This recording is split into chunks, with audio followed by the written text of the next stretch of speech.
Hello students, welcome again to the new topic of Company Law Administration. This is the video of Company Law Administration part 10. Let's start.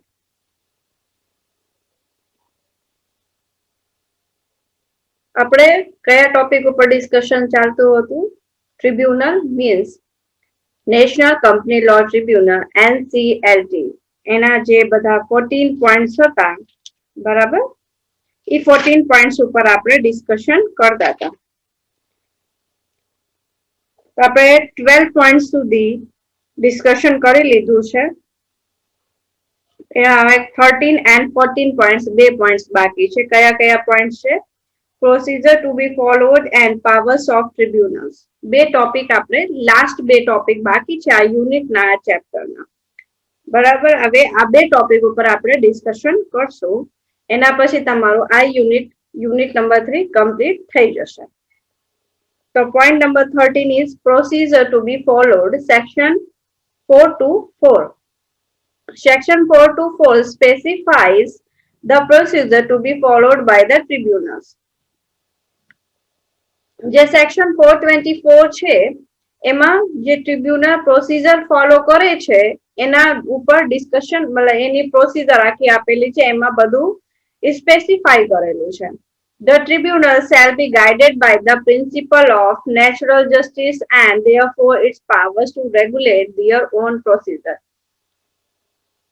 જે tribunal છે, the tribunal shall be guided by the principle of natural justice. જે natural justice હોય છે એનાથી એના જે principal છે એ પ્રમાણે ઈ એને ગાઈડ કરે છે, એને બતાવે છે. and therefore પછી its power to regulate their own procedure.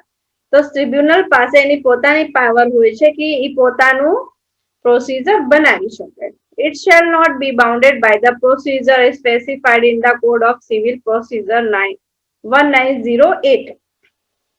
જે ટ્રિબ્યુનલ છે, બરાબર, તો એ જે સિવિલ પ્રોસીજર છે એના ઉપર એ બાઉન્ડ નથી કરેલું કે જે સિવિલ પ્રોસીજર છે એ તેને ફોલો કરવી પડશે. એ પોતાની ગમે તે પ્રોસીજરને ફોલો કરાવી શકે છે. એની ટ્રિબ્યુનલમાં કઈ બાઉન્ડ્રીઝ આવતી નથી. But while laying down the procedure, the tribunal shall consider other provisions of the Act and rules made thereunder. પણ જ્યારે લે ડાઉન ધ પ્રોસીજર તમે પ્રોસીજરને બતાવો છો, પુટ ડાઉન કરો છો, the tribunal shall consider other provisions of the act. જે tribunal છે એ બીજા જે એક્ટ છે, પ્રોવિઝન એક્ટ છે એને કન્સિડર કરે છે. And the rules made there under, અને એના અંદરમાં જે રૂલ્સ બનાવેલા હોય છે એને પણ એ કન્સિડર કરે છે. Section 432 of the Act gives the right to the parties. જે સેક્શન 432 છે એક્ટનું, તો એ રાઇટ્સ આપે છે કોને? પાર્ટીઝને. The right to legal representation, કે લીગલી જે પણ પ્રોસીજર છે એ એની રાઇટ આપે છે. A party has the right to appear in person or through one or more duly authorized representative. એમાં કયા કયા આવી જશે? Including chartered accountants, company secretaries, cost accountant or legal practitioners or any other person to be present the case before the tribunal or appellate tribunal. હવે એક જે party છે has the right to appear in a person or through one or more duly authorized representation. તો એમાં એક person through એ જઈ શકે છે, અપિયર કરી શકે છે, એની પાસે રાઈટ છે, યા એની કરતા વધારે પર્સન્સ ને લઈને જે એમનું કેસ છે એ ટ્રિબ્યુનલ કે એપિલેટ ટ્રિબ્યુનલ પાસે જઈને બતાવી શકે છે એને જે પણ ઇશ્યુઝ હોય. 14 number points. Powers and functions of the tribunal. જે ટ્રિબ્યુનલ છે એના પાવર્સ કયા કયા છે, એનો ફંક્શન્સ કયા કયા છે એના ઉપર આ એનું લાસ્ટ પોઈન્ટ છે ટ્રિબ્યુનલનું, નેશનલ NCLT નું. સેક્શન 408 માં એનું બધી ડિટેલ આપેલી છે.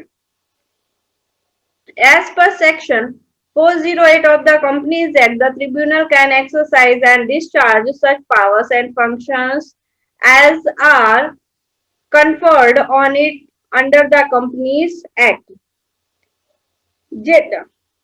Section 408 of the Companies Act. Companies Act ના Section 408 પ્રમાણે જે ટ્રિબ્યુનલ છે can exercise and discharge એ જે powers and functions છે એના જે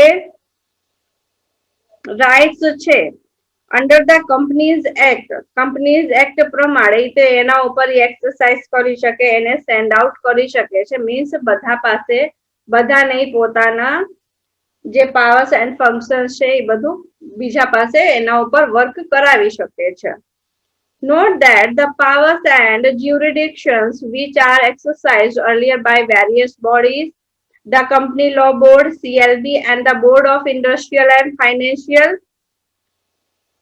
Reconstruction, BIFR, or High Court are now consolidated or combined and entrusted to the National Company Law Tribunal. Means that powers and jurisdiction which are exercised by earlier by various bodies. જે powers હતા યા jurisdiction means legally એમની પાસે જે પણ powers હતી functions હતા કોની પાસે કંપની લો બોર્ડ પાસે board of industrial and financial પાસે BIFR or High Court એ બધી જે પણ જેની પાસે powers હતી એના functions હતા એ બધું combined કરીને હવે કોની પાસે આવી ગયું છે NCLT means national company law tribunal પાસે એની બધી જ powers and functions આવી ગયા છે. In short, the NCLT exercise and discharge all powers and functions which were previously vested to the CLB, the BIFR, High Court, etc. હવે બધી જ વસ્તુ બધા જ પાવર બધાના NCLT પાસે આવી ગયા છે. હવે એ બધું એના NCLT બધાના ઉપર સૌથી અત્યારે બધાની પાવર NCLT પાસે છે. હવે એ જ બધી વસ્તુ કરે છે. એના જ બધાને ઓર્ડર ફોલો કરવાના હોય છે. This type of arrangement in the law can ensure speedy and easy procedure. હવે આવી રીતનું અરેન્જમેન્ટ હોય તો એનાથી જે પણ લોઝ હોય એ સ્પીડી અને સિક્યોરિટી સાથે અને એની પ્રોસીજર જે છે એ ઈઝી થઈ જાય છે કેમ કે એક જ પર્સન જે છે NCLT છે એ જ બધી વસ્તુ કરે છે એના જ બધાને ઓર્ડર ફોલો કરવાના છે. એક જ પર્સન એક જ મેમ્બર છે જેને જે બધાનો ઓર્ડર આપે છે એટલે બધી જ પ્રોસીજર ઈઝીલી તમારી કમ્પ્લીટ થઈ જાય છે અને ઝડપી થાય છે. The tribunal and the appellate tribunal both have the same powers. Tribunal અને એપિલેટ ટ્રિબ્યુનલ પાસે બેની પાસે સેમ જ પાવર છે. Let us discuss the powers and functions of the NCLT. હવે એમની પાસે કઈ પાવર્સ છે એના ઉપર આપણે ડિસ્કશન કરીએ. First one is powers of civil code. So the tribunal shall enjoy all powers as a civil cause under the Code of Civil Procedure 908. Civil code of civil procedure 1908 ની અંદર જે છે તો tribunal shall enjoy all powers as a civil code. તો એને civil code ની જે પણ પાવર છે એ પાવર્સ બધી ટ્રિબ્યુનલ્સ ની અંદર આવી જાય છે. The tribunal has power to regulate its own procedure. Tribunal પાસે પાવર છે કે પોતાની પ્રોસીજર ને રેગ્યુલેટ કરાવી શકે કે આ તમારે પ્રોસીજર ફોલો કરવાની છે એ ટ્રિબ્યુનલ એને ઓર્ડર આપી શકે છે. In respect of the following matters, it has powers similar to the civil court as vested by the Civil Procedure Code. It has power similar to the civil court means જે tribunal છે એની પાસે civil court similar એના જેટલી જ power છે એની કરતા વધારે power છે કે પણ ગમે તે પ્રોસીજરને ચેન્જ કરાવી શકે છે. હવે કયા મેટર્સ છે એની અંદર કે એની પ્રોસીજર સિવિલ કોર્ટની પ્રોસીજરને ચેન્જ કરાવી શકે છે. તો first one is A part summoning and enforcing the attendance of any person and examine him on oath. ગમે તે પર્સનને ફોર્સલી યા ઇન્વાઇટ કરીને કરી શકે છે કે તમે અટેન્ડન્સ આપો કોર્ટમાં, બરાબર. And examine him on oath. હવે એની ગારંટી, એને જે પણ ક્રાઇમ કર્યું હોય એના ઉપર ફરીથી એક્ઝામાઇન કરી શકે છે. એ પર્સનને આ કોર્ટ ઉપર બોલાવીને તમે અહીંયા આવીને પોતાના એને જે પણ ઇશ્યુઝ હોય એના ઉપર ફરીથી ડિસ્કશન કરી શકે છે, ડિસિઝન લઈ શકે છે ફરીથી. Requiring the discovery and production of the documents. જે પ્રોડક્શન ઓફ ડોક્યુમેન્ટ છે, અહીંયા એના ડોક્યુમેન્ટ્સના જે પણ ડિસ્કવરી કરી હોય તો એને ફરીથી ચેક કરી શકે છે. Receiving evidence on affidavits. જે એવિડન્સ છે એફિડેવિટ પ્રમાણે તો એને રિસીવ કરીને મીન્સ એને ચેક કરી શકે છે. રિક્વેસ્ટિયોનિંગ or demanding for the public record or documents or a copy them from any office. Public રેકોર્ડના જે ડિમાન્ડિંગ છે ડોક્યુમેન્ટ છે or a copy them from any office, એ ગમેની પાસેથી એ કોપી એમને મોકલવાની હોય લઈ શકે છે. Issuing commissions for examination of the witness or documents. Issuing commission means investing committee બેસાડી શકે છે કે તમે એના ઉપર ઇન્વેસ્ટિગેશન કરો, જે પણ ડોક્યુમેન્ટ છે યા જે પણ વિટનેસ છે સિવિલ કોર્ટના, જેના જે કેસ ચાલતું હોય એના જે પણ વિટનેસ છે યા ડોક્યુમેન્ટ છે એને ફરીથી તમે ઇન્વેસ્ટિગેટ કરો. Dismissing a representation or default or deciding its ex ex પાર્ટના જે પણ ડિસિઝન આવ્યા હોય તો એને એ ડિસમિસ કરી શકે છે અને ફરીથી એના ઉપર ડિસિઝન આપી શકે છે.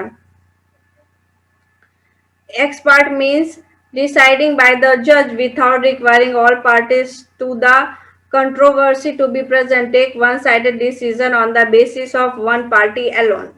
એક્સ પાર્ટ નો મીન છે કે બે બાજુની પાર્ટી નો અવેલેબલ હોય, એ વન સાઇડેડ કેસ હોય, એક જ પાર્ટી અહીંયા હોય તો તમે ડિસિઝન એના સાઈડમાં જ આપી દો તો એને એ ચેન્જ કરાવી શકે છે કોણ? Tribunal.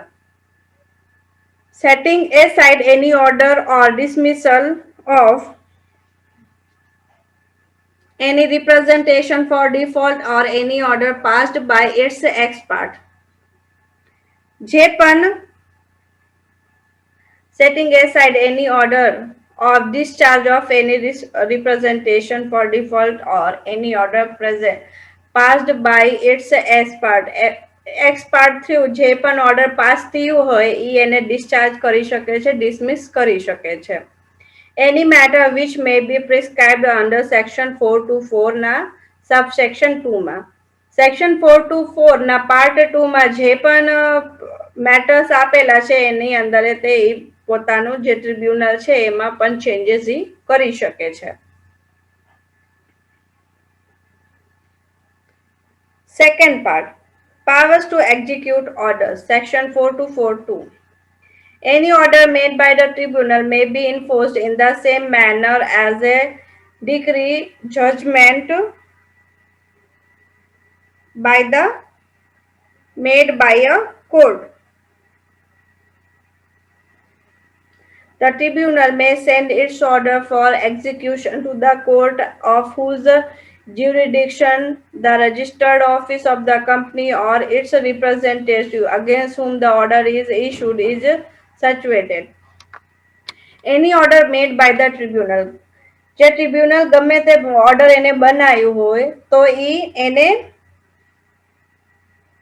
may be enforced in the same manner as a decree, judgment made by a court. કોર્ટના જે પણ જજમેન્ટ હોય એ પ્રમાણે એને ફોલો કરવાનું હોય છે ટ્રિબ્યુનલના તે જે પણ એને ઓર્ડર બનાવ્યું હોય એ જ પ્રમાણે. The tribunal may send its order for execution to the court. જે ટ્રિબ્યુનલ છે એને જે પણ ઓર્ડર બનાવ્યું હોય તો એ એક્ઝિક્યુટ કરો બધા એના ઉપર, તો એની માટે થઈને કોર્ટને કહે છે. અને of whose jurisdiction the registered order of the company or its representative is situated. જ્યાં પણ બધા એના jurisdictions હોય છે, મીન્સ જે ટ્રિબ્યુનલ છે એ પોતાનો ઓર્ડર એક્ઝિક્યુશન કરાવવા માટે થઈને કોર્ટને કહે છે અને એ બધાને સમજાવે છે કે આ ટ્રિબ્યુનલ આ ઓર્ડર એમને બનાવ્યું છે અને તમારે બધાને એ ફોલો અપ કરવાના છે. Power to punish for contempt. Section 425. In respect of any contempt of an order of the tribunal, it has the same power and authority to punish for contempt as High Court under provisions of the Contempt of the Court Act 1970. ગમે તે ડિસ્પેક્ટ થઈ હોય તો એને punishment આપી શકે છે, એની power હોય છે ટ્રિબ્યુનલ પાસે. તો ઇન રિસ્પેક્ટ ઓફ એની contempt of an order of the tribunal પાસે એ પાવર્સ હોય છે કે ગમે તે ડિસરિસ્પેક્ટ થઈ હોય તો એને પનિશમેન્ટ આપી શકે છે. It has the same power and authority to punish for contempt as the High Court under Provision Act of the Contempt of the Court Act 1970. High court પાસે જેટલી પાવર હોય છે, ઓથોરિટી હોય છે પનિશમેન્ટ દેવાની, એટલી જ પાવર ટ્રિબ્યુનલ પાસે હોય છે પ્રોવિઝન એક્ટ પ્રમાણે. Fourth one, power to seek assistance from judicial authority, section 4 to 9. The tribunal has power to seek assistance of chief metropolitan magistrates, chief judicial magistrates, etc. Tribunal પાસે powers હોય છે કે એ chief metropolitan magistrate અને chief judicial મેજિસ્ટ્રેટ્સને assistant કરી શકે, એને બતાવી શકે તમારે શું કરવાનું જોઈએ, એને ઓર્ડર આપી શકે છે. In any proceeding relating to the winding up of a company or rehabilitation of a sick company, the tribunal can seek the help of chief metropolitan magistrate, chief judicial magistrate, or district collector of the for the purpose of taking into custody the property, books of account, or other documents. કે જે પણ company છે, સિક company છે બરાબર, એના documents, એની પ્રોપર્ટીની custody લેવા યા જે પણ અધર ડોક્યુમેન્ટ્સ હોય તો એ બધું બધા ભેગા થઈને જે ચીફ મેટ્રોપોલિટન મેજિસ્ટ્રેટ છે, ચીફ જ્યુડિશિયલ મેજિસ્ટ્રેટ છે યા ડિસ્ટ્રિક્ટ કલેક્ટર છે, એ બધાને એ બતાવી શકે છે કે તમારે એની હેલ્પ લઈને બધું ડોક્યુમેન્ટેશન કમ્પ્લીટ કરાવી શકે છે કે જે સિક કંપની છે જેની પાસે હવે ઓથોરિટી નથી. Fifth one, bar to jurisdiction of civil court. જે સિવિલ કોર્ટ જે પણ ઓર્ડર દીધું હોય, જે પણ જજમેન્ટ કર્યું હોય તો એને ઈ બેન કરી શકે છે. કોણ? Tribunal. The section indicates that a civil court shall not have jurisdiction. The tribunal and the appellate tribunal have an exclusive jurisdiction in respect to suit or proceeding relating to any matter for which they empowered to determine. No civil court shall have jurisdiction over the action taken by the tribunal. ટ્રિબ્યુનલે જે પણ action લીધું હોય, tribunal કી appellate tribunal, તો એના પછી civil court એના ઉપર એકે પણ એક્શન નથી લઈ શકતું. એની સિવિલ કોર્ટ પાસે એની પાવર નથી. 6.1 ડેલિગ્નેશન ઓફ પાવર્સ. પાવર્સની પ્રોસિજર શું છે એમાં જોઈએ. Section 4 to 6. The tribunal may by journal or special order direct any of its officers to inquire into any matter connected with any proceeding. Tribunal ગમે તે special means ગમે તે ઓફિસરને કહી શકે છે, ઓર્ડર આપી શકે છે કે તમે આ મેટર ઉપર ઇન્ક્વાયરી કરો યા આ મેટર ઉપર તમારે પ્રોસિજર કમ્પ્લીટ કરવાની છે. The proceeding shall be in such manner as be prescribed. અને પ્રોસિજર તમારે કેવી રીતે કરવાની છે તમને કીધેલી હોય. However, order is subject to such condition if any. ગમે તે મેટર હોય, ગમે તે સબ્જેક્ટ હોય, તમારે એનું ઓર્ડર ફોલો કરવાનું. તો આ તમારે ટોટલ 6 પોઈન્ટ છે. Powers and functions of the tribunal. જે ટ્રિબ્યુનલ છે યા એપીલેટ ટ્રિબ્યુનલ છે એના 6 પાવર્સ છે, ફંક્શન્સ છે. Powers of civil court means civil કોર્ટના ઉપર તે એનો પાવર હોય છે કે ઈ જે પણ ઓર્ડર આપે તો સિવિલ કોર્ટને માનવું પડે છે. પાવર્સ ટુ એક્ઝિક્યુટ ઓર્ડર, ગમે તે ઓર્ડર એ આપે તો એને બધાને એક્ઝિક્યુટ કરવું પડે. Powers to punish the contempt, disrespect હોય તો એને પનિશમેન્ટ આપી શકે છે. Power to seek assistance for judicial authority, company જે પણ સિક કંપની હોય તો એની ઓથોરિટી લઈ શકે છે. Bar to jurisdiction of civil court, civil court જે પણ ઓર્ડર આપ્યો હોય, જે પણ ડિસિઝન લીધું હોય તો એને બેન કરી શકે છે.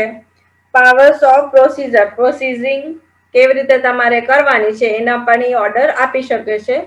આ 6 પોઈન્ટ છે તમારે powers and functions of NCLT યા ટ્રિબ્યુનલ્સ.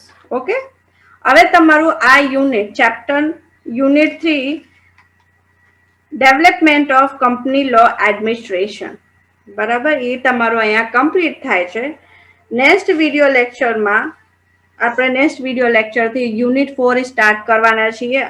Chapter name is provisions of Company Law 2013 regarding dividend and interest. આ ચેપ્ટર નંબર 4 યા યુનિટ 4 આપણે નેક્સ્ટ વિડીયો લેક્ચરથી સ્ટાર્ટ કરશું. Okay, thank you.